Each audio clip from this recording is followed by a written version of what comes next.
નમસ્કાર વિદ્યાર્થી મિત્રો, આજે આપણે ધોરણ 9 વિષય વિજ્ઞાનમાં પાઠ 6 પેશીઓમાં ભાગ 1 વિશે અભ્યાસ કરીશું. મિત્રો, પેશીઓ પાઠમાં આપણે વનસ્પતિ પેશીઓ, વર્ધનશીલ પેશી, સ્થાયી પેશી, પ્રાણી પેશીઓમાં અધિચ્છદીય પેશી, સંયોજક પેશી, સ્નાયુ પેશી અને ચેતાપેશીનો અભ્યાસ કરીશું. એક કોષીય સજીવોમાં વિવિધ કાર્યો કેવી રીતે થાય છે તે સમજીએ. એક કોષી સજીવોમાં એક જ કોષ પાયાના બધા જ કાર્યો કરે છે. દાખલા તરીકે અમીબામાં એક જ કોષ દ્વારા ગતિશીલતા, ખોરાકનું અંતઃગ્રહણ અને શ્વસન વાયુઓનો વિનિમય તેમજ શ્વસન અને ઉત્સર્જન જેવા કાર્યો થાય છે. બહુકોષીય સજીવોમાં વિવિધ કાર્યો કેવી રીતે થાય છે? તો બહુકોષીય સજીવોમાં કોષો લાખો કરોડોની સંખ્યામાં હોય છે. દાખલા તરીકે મનુષ્યમાં સ્નાયુ કોષો સંકોચન અને શિથિલનને લીધે હલનચલન દર્શાવે છે. ચેતાકોષો સંદેશાઓનું વહન કરે છે. રુધિરના પ્રવાહ દ્વારા શ્વસન વાયુઓ, ખોરાક, અંતઃસ્ત્રાવો અને નકામા દ્રવ્યોનું વહન થાય છે. જ્યારે વનસ્પતિમાં ખોરાક અને પાણીનું વહન વાહક પેશીઓ દ્વારા એક ભાગમાંથી અન્ય ભાગોમાં થાય છે. પેશી એટલે શું? પેશી કેવી રીતે ગોઠવાયેલી હોય છે અને પેશીના કેટલાક ઉદાહરણો જોઈએ. પેશી એટલે શરીરમાં એક નિશ્ચિત સ્થાનમાં એક નિશ્ચિત કાર્ય કરતો એક વિશિષ્ટ કોષ સમૂહ. પેશી વધારે કાર્યક્ષમ કાર્ય કરવા માટે એક વિશિષ્ટ ક્રમમાં વ્યવસ્થિત રીતે ગોઠવાયેલી હોય છે. દાખલા તરીકે રુધિર, અન્નવાહક, સ્નાયુ વગેરે પેશીના ઉદાહરણો છે. શું વનસ્પતિ અને પ્રાણીઓ સમાન પ્રકારની પેશીના બનેલા છે? તો હવે તેનો તુલનાત્મક અભ્યાસ કરીએ કે વનસ્પતિઓ ગતિ કરતી નથી, તેઓ એક સ્થાને સ્થાપિત હોય છે, જ્યારે પ્રાણીઓ આહાર, પ્રજનન અને રહેઠાણ માટે વિચરણ કરે છે. વનસ્પતિઓ તેમની મોટાભાગની પેશીઓ આધાર અને સંરચનાકીય મજબૂતાઈ માટે મૃત હોય છે, જ્યારે પ્રાણીઓમાં તેમની મોટાભાગની પેશીઓ જીવંત હોય છે. વનસ્પતિઓમાં પ્રાણીઓની તુલનામાં ઓછી ઉર્જા વાપરે છે, જ્યારે વનસ્પતિઓની તુલનામાં તેઓ વધુ ઉર્જા વાપરે છે. વનસ્પતિઓની વૃદ્ધિ કેટલાક પ્રદેશો કે ક્ષેત્ર સુધી સીમિત રહેલી છે, જ્યારે પ્રાણીઓમાં કોષીય વૃદ્ધિ મોટે ભાગે સમાન હોય છે. વનસ્પતિઓ સ્થાયી હોવાથી પ્રચલન માટે કોઈ અનુકૂલનની આવશ્યકતા નથી. પ્રાણીઓ પ્રચલન માટે અંગતંત્રોમાં વિકાસના હેતુ માટે વિભિન્ન પ્રકારનું અનુકૂલન ધરાવે છે. વનસ્પતિઓ અને પ્રાણીઓમાં વૃદ્ધિ અને વૃદ્ધિ સંબંધિત પેશીઓમાં ભિન્નતા જોવા મળે છે, કારણ કે વનસ્પતિઓ વૃદ્ધિ કેટલાક પ્રદેશો કે ક્ષેત્રો સુધી સીમિત રહે છે, જ્યારે પ્રાણીઓમાં આવા પ્રદેશોની સીમિતતા હોતી નથી. વનસ્પતિઓમાં કેટલીક પેશીઓ જીવન પર્યંત વિભાજન પામતી રહે છે. આ પેશીઓ વનસ્પતિના કેટલાક વિસ્તારો સુધી સીમિત હોય છે. પેશીઓની વિભાજન ક્ષમતાને આધારે વનસ્પતિ પેશીઓને વર્ધનશીલ અને સ્થાયી પેશી તરીકે વર્ગીકૃત કરવામાં આવે છે. પ્રાણીઓમાં કોષીય વૃદ્ધિ મોટે ભાગે સમાન રીતે થાય છે. આથી પ્રાણીઓમાં વર્ધમાન અને અવર્ધમાન પ્રદેશોની નિશ્ચિતતા હોતી નથી. આમ વનસ્પતિઓ અને પ્રાણીઓમાં વૃદ્ધિ અને વૃદ્ધિ સંબંધિત પેશીઓમાં સ્પષ્ટ ભિન્નતા જોવા મળે છે. હવે જોઈએ બહુકોષીય સજીવોમાં પેશીઓની ઉપયોગિતા. બહુકોષીય સજીવોમાં ચોક્કસ પેશી વિશિષ્ટ કાર્ય કરે છે. દાખલા તરીકે સ્નાયુ કોષો સંકોચન અને શિથિલન દ્વારા હલનચલન કરે છે. રુધિર શરીરમાં વિવિધ દ્રવ્યોનું વહન કરે છે. વનસ્પતિમાં અન્નવાહક ખોરાકનું વહન દર્શાવે છે. આમ બહુકોષીય સજીવોમાં પેશીઓની ઉપયોગિતા શ્રમ વિભાજન દ્વારા કાર્યક્ષમતા વધારવાની છે. હવે જોઈએ વર્ધનશીલ પેશી અને વર્ધનશીલ પેશીના સ્થાનને આધારે પ્રકારો. વર્ધનશીલ પેશી એટલે જે પેશીના કોષો કોષ વિભાજન પામી નવા કોષોનું સર્જન કરે તે પેશીને વર્ધનશીલ પેશી કહે છે. વનસ્પતિ દેહમાં વૃદ્ધિ કેટલાક નિશ્ચિત પ્રદેશોમાં થાય છે. આ સ્થાને વર્ધનશીલ પેશી આવેલી હોય છે. સ્થાનને આધારે વર્ધનશીલ પેશીના પ્રકારો જોઈએ. તેમાં અગ્રસ્ત વર્ધનશીલ પેશી, એનું સ્થાન મૂળની ટોચ એટલે કે મૂલાગ્ર અને પ્રકાંડની ટોચ એટલે કે પ્રરોહાગ્રના ભાગે આવેલું છે. તેનું કાર્ય નવા કોષોના સર્જન દ્વારા મૂળ અને પ્રકાંડની લંબાઈમાં વધારો કરે છે. બીજા નંબરની પેશી છે આંતરવિષ્ટ વર્ધનશીલ પેશી, જેનું સ્થાન આંતરગ્રહીય સ્થાનને બે સ્થાયી પેશીની વચ્ચે, ડાળીઓની આંતરગાંઠની બંને તરફ અને પર્ણોના તલ પ્રદેશમાં જોવા મળે છે. તેનું કાર્ય બે આંતરગાંઠ વચ્ચેનું અંતર વધારે છે. ત્રીજા નંબરની પેશી છે પાર્શ્વીય વર્ધનશીલ પેશી, જેનું સ્થાન દ્વિદળી વનસ્પતિના અંગો એટલે કે મૂળ અને પ્રકાંડના પરિઘીય વિસ્તારમાં આવેલી છે. તેનું કાર્ય મૂળ અને પ્રકાંડની પરિઘીય વૃદ્ધિ વધારે છે. વર્ધનશીલ પેશીના લક્ષણો. આ કોષો ખૂબ જ સક્રિય હોય છે. કોષો સ્પષ્ટ કોષ કેન્દ્ર અને વધારે ઘટ્ટ કોષરસ ધરાવે છે. કોષો સેલ્યુલોઝ યુક્ત પાતળી કોષ દિવાલ ધરાવે છે. આ કોષો રસદાની ધરાવતા નથી. વર્ધનશીલ પેશી દ્વારા સર્જાતા નવા અન્ય પેશીના કોષો કેવી રીતે ઘટકો સ્વરૂપે વિભેદિત થાય છે તે જોઈએ. વર્ધનશીલ પેશી દ્વારા સર્જાતા નવા કોષો શરૂઆતમાં વર્ધનશીલ કોષોના જેવા જ હોય છે, પરંતુ આ કોષો વૃદ્ધિ પામી અને પરિપક્વ બને છે. તેના લક્ષણો ધીમે ધીમે પરિવર્તન પામે છે. વર્ધનશીલ કોષો રસદાની ધરાવતા નથી, કારણ કે વર્ધનશીલ કોષો ખૂબ જ સક્રિય કોષો છે અને વિભાજનશીલ હોય છે. તેઓ અગત્યના કોષીય દ્રવ્યો ધરાવતા નથી, તેથી તેમના સંગ્રહ માટે રસદાનીની જરૂર જ નથી.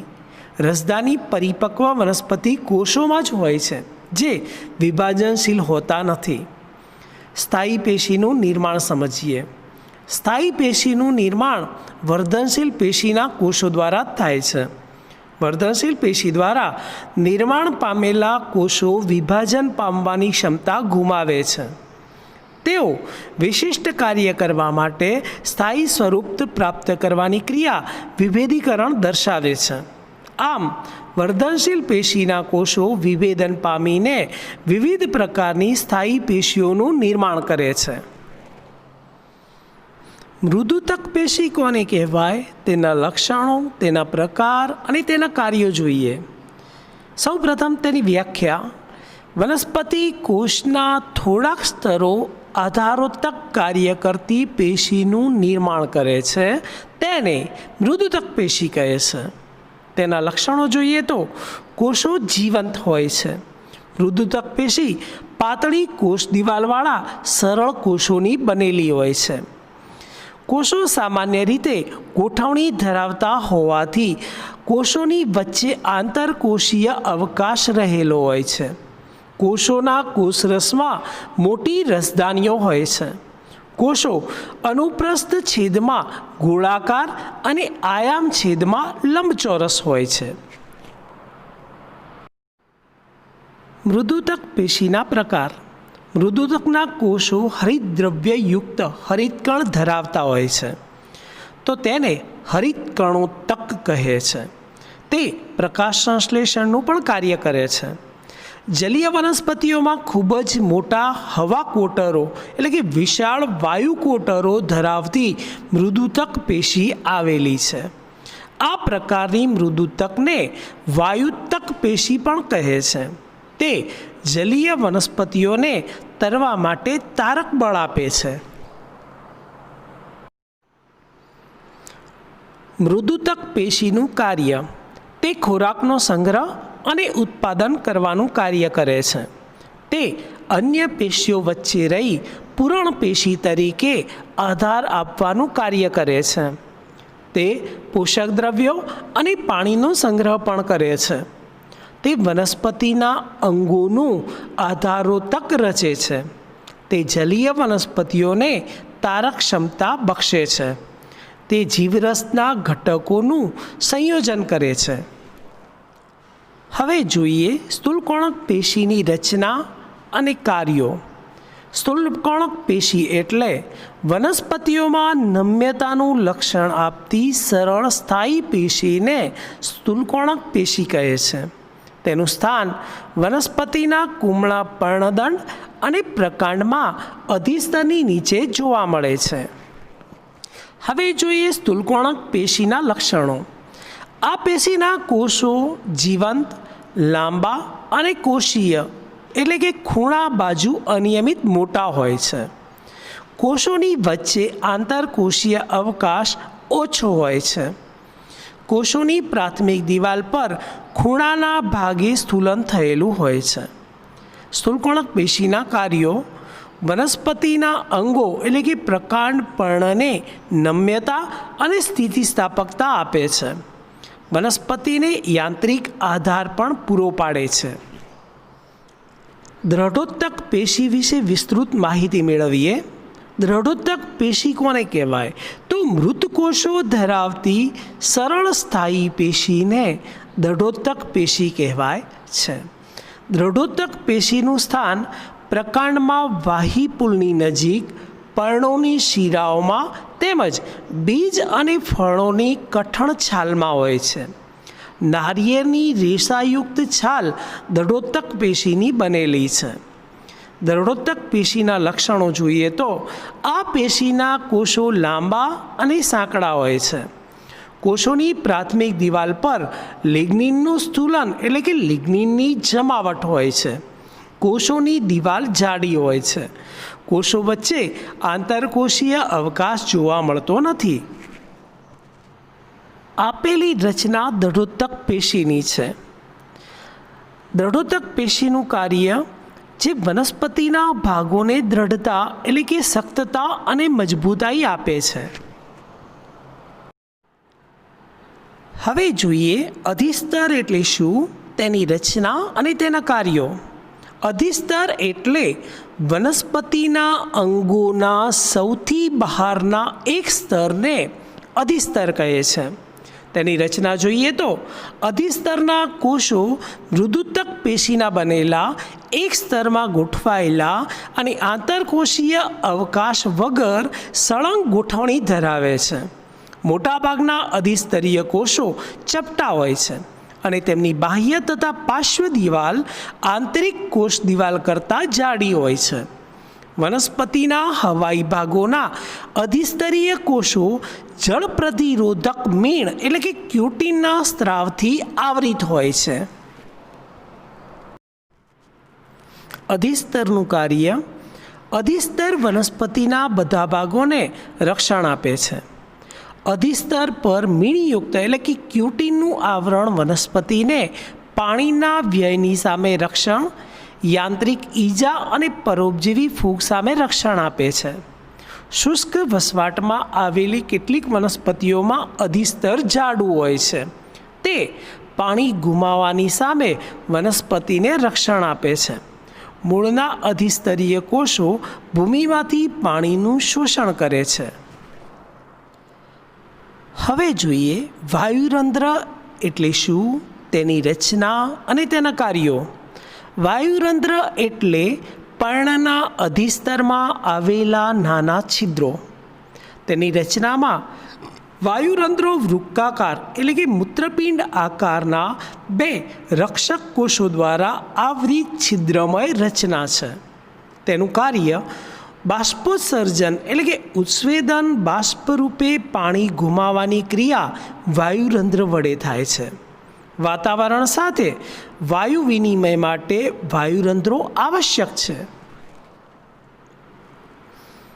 વિદ્યાર્થી મિત્રો, મૂળના અધિસ્તરની પાણીનું અભિશોષણ કરવાની ક્ષમતામાં વધારો શાને કારણે થાય છે?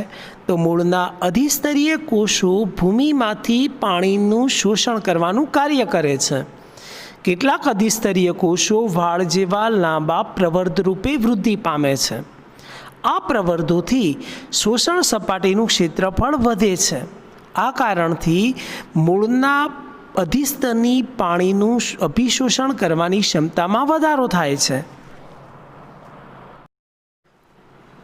મરુનિવાસી વનસ્પતિઓમાં અધિસ્તરની બાહ્ય સપાટી પર શા માટે ક્યુટીનનું લેપન થયેલું હોય છે? તો મરુનિવાસી વનસ્પતિઓ રણ પ્રદેશમાં ઉગતી હોવાથી પાણીની પ્રાપ્તિમાં મુશ્કેલી અનુભવે છે. આ વનસ્પતિઓમાં બાષ્પોત્સર્જનની ક્રિયા દ્વારા પાણી ગુમાવવાનો દર નીચો રાખવો જરૂરી છે. ક્યુટીન એટલે કે ક્યુટિકલ જલ અવરોધક મીણ જેવો રાસાયણિક પદાર્થ છે. અધિસ્તરની બાહ્ય સપાટી પર તેના લેપનથી પાણીનો વ્યય ઘટે છે. આથી આ વનસ્પતિઓ શરીરમાંનું પાણીનું પ્રમાણ શરીરમાં જાળવી રાખે છે. હવે આપણે વૃક્ષની છાલનું નિર્માણ અને તેની વિશિષ્ટતાઓ સમજીએ. વૃક્ષની છાલનું નિર્માણ વૃક્ષની ઉંમર વધવાની સાથે તેની બાહ્ય રક્ષણાત્મક પેશીઓમાં કેટલાક પરિવર્તન થાય છે. દ્વિતીય વર્ધનશીલ પેશીની પટ્ટી પ્રકાંડના અધિસ્તરનું સ્થાન મેળવી લે છે. બહારની તરફના કોષો વિભાજન પામી વધારે સ્તરોવાળી જાડી છાલનું નિર્માણ કરે છે. છાલની વિશિષ્ટતામાં જોઈએ તો છાલના કોષો મૃત હોય છે. છાલના કોષો આંતરકોષીય અવકાશ વગરની ચુસ્ત ગોઠવણી ધરાવે છે. કોષની કોષ દિવાલ પર સુબેરીન રસાયણનું સ્થૂલન હોય છે. છાલના કોષો હવા તેમજ પાણી માટે અપ્રવેશશીલ હોય છે.